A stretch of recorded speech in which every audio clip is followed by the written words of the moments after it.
Now a group of concerned firefighters has gone global.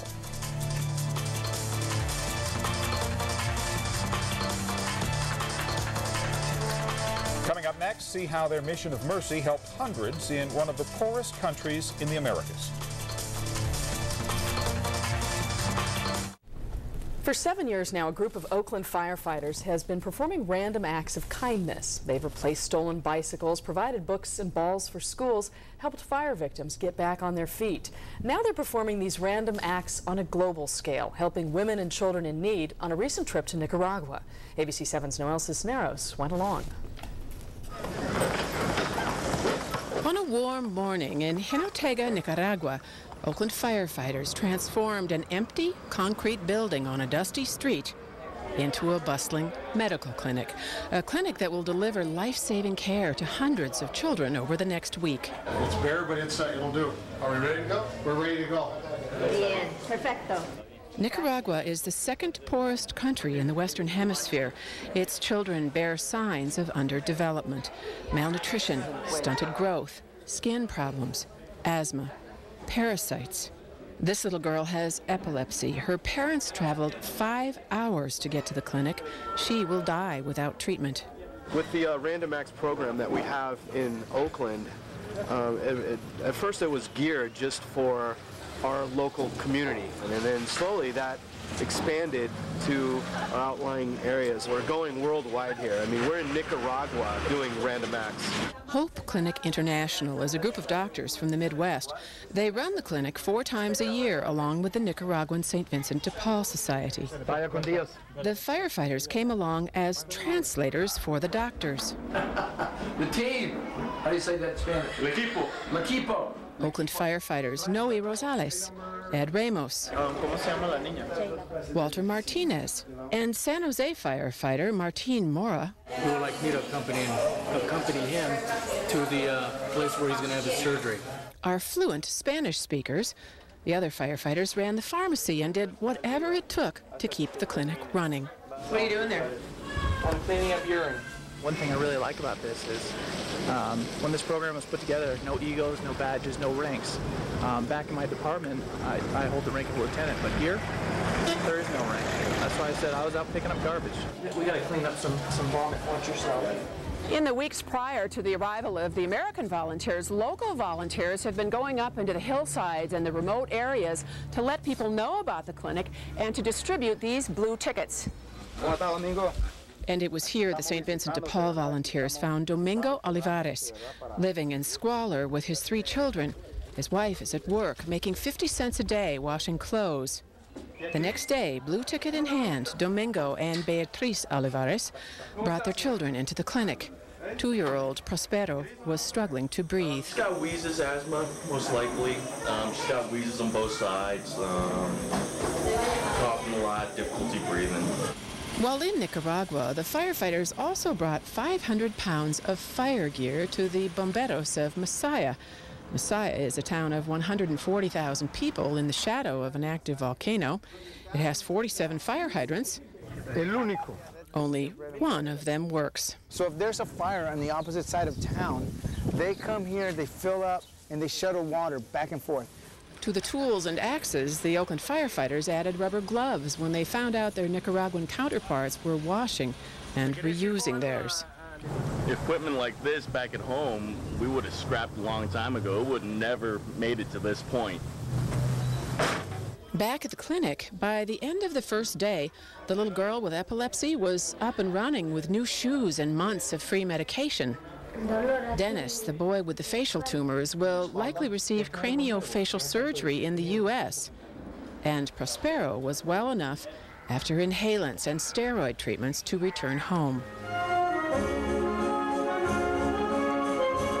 It was certainly gratifying for the Oakland firefighters to help their Nicaraguan counterparts. Everywhere they went, they were greeted like heroes. But it is this reporter's observation that it was helping the families and the children that touched them most, turning random acts of kindness into permanent memories. In Jinotega, Nicaragua, Noel Cisneros, ABC 7 News. Pretty special. Tomorrow night, Noel talks to a Bay Area doctor who's returned to Nicaragua to forge new links between the U.S. and his homeland. What a powerful and rewarding trip for those firefighters. This is ABC.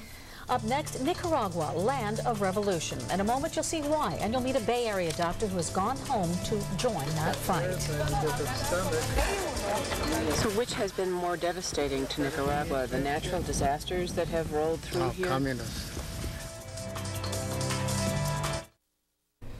The tiny nation of Nicaragua in Central America has figured large in contemporary American history. Remember when the Reagan administration sold weapons to Iran to help fund Nicaragua's Contra-insurgents? Well, ABC 7's Noel Cisneros has a chance to visit Nicaragua recently, and tonight she reports on a Bay Area doctor who's returned to live there under the reign of a familiar U.S. nemesis. Nicaragua is a land of lakes and volcanoes, revolution, and religion. It is desperately poor. In the Western Hemisphere, only Haiti is more impoverished. The Nicaraguan political winds blow hard from left to right and back. They've blown to the left again with the return of Sandinista leader Daniel Ortega. Dr. Pete Mora was born in Nicaragua, raised in San Francisco. He returned to Nicaragua to fight as a Contra in the 1980s. We operated up in the north. After the Sandinistas came to power, they confiscated Mora's property. He moved back to America. So which has been more devastating to Nicaragua, the natural disasters that have rolled through here? Communists. The communists, the Sandinistas are really bad, really bad. Mora has now returned to live in Nicaragua. He's got parasites because of the stomach. Dr. Mora struggles to provide links between the Nicaraguan and American people, links that their governments have been unable to forge. Mora's nephew, Martin Mora of San Jose, is also trying to help his birth country, but the needs are so deep. It just still breaks my heart that, you obviously haven't seen any improvements and everything else. And, I just wish I can touch their lives, especially these children that deserve, a life of childhood. Martin introduced us to one of the families he's been trying to help. 14 children, one of them with Down syndrome. None of them go to school. Their mother says she is too ashamed to send them. Their home is made of tarps. When the wind blows, it flies away. There is no government safety net.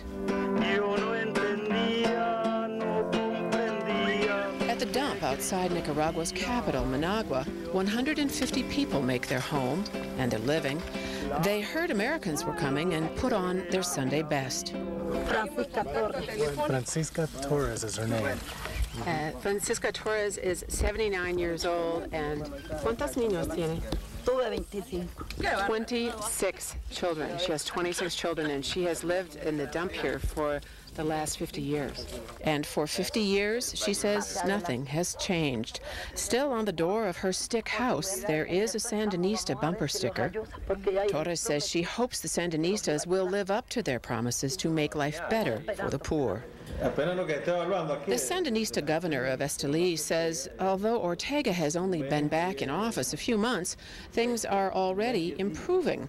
The Gallup poll finds Ortega's approval rating at 61%. Ortega has promised to be a more moderate version of his youthful self. He says he desires a good relationship with the U.S. and American foreign investment. One of the first heads of state he received within days of his inauguration was Iranian President Ahmadinejad. The press is keeping a watchful eye on Ortega. The country's main newspaper, La Prensa, is owned by Violeta Chamorro. She was president in the 1990s, a moderate who succeeded Ortega. ¿Le gusta George Bush Sr.? Chamorro says freedom of the press seems to be safe, for now. Without it, she says the country is dead. Chamorro says Nicaraguans must come together. The needs are too grave for her countrymen to be fighting each other. Outside Chamorro's house, a little boy trolls for shoeshine customers. While in Nicaragua, we also met with another ex-president, Arnaldo Alemán of the PLC, the Liberal Party, which is actually a conservative party of the hard right. The walls of his office are decorated with pictures of Alemán and heads of state. He hugs Hugo Chavez. He whispers into George Bush's ear. Aliman lives on a 100-acre hilltop estate outside Managua, where he raises beef that he sells to Walmart. Aliman is intelligent, humorous, and famously charming. Yo soy feminista. Yo apoyo a la mujer guapa. Inteligente. He's a feminist. He's a feminist. He says he likes women who are smart and beautiful. He is also under house arrest, convicted of looting the country of $100 million. The money has never been found. A Sandinista judge sentenced Aliman to 20 years in prison, freed him after 3 months. It is widely believed Aliman will be president again. Dr. Mora says he will stay in Nicaragua, though the Sandinistas have removed him from his medical practice. He dreams of opening a rural clinic in a former Contra stronghold. The clinic has been empty for 7 years. Mora is philosophical about the return to power of his old nemesis, Daniel Ortega. We got to accept what the people voted for. That's part of democracy. So it's just, we got to accept what is. But we're watching. We're watching. In Esteli, Nicaragua, Noel Cisneros, ABC 7 News.